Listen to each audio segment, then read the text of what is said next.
В воскресенье вечером аэропорт Орска, куда направлялся злополучный Ан-148 из Москвы, был переполнен. Сюда приехали родственники и друзья погибших. Были и те, кто собирался вылететь из города тем же рейсом обратно в столицу. В здании дежурили врачи и психологи. Но уже к 10 вечера люди разошлись. Многие пока не могут смириться с трагедией. Среди них дочка погибшей Натальи Мещеряковой. Мы до последнего вчера верили, что хотя бы кто-то там останется живой. Звонили в аэропорты. Еле дозванивались.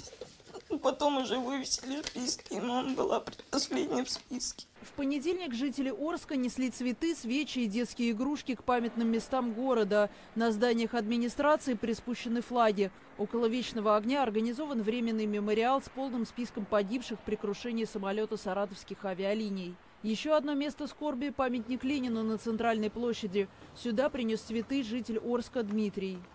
Я пришел сюда почтить память погибших наших арчан.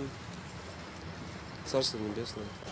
По заявлению министра труда и соцзащиты, родственники погибших в авиакатастрофе получат 2 миллиона рублей страховых выплат и еще 25 тысяч на погребение. Кроме того, власти Московской и Оренбургской областей планируют выплатить их семьям по 1 миллиону рублей в качестве дополнительной компенсации.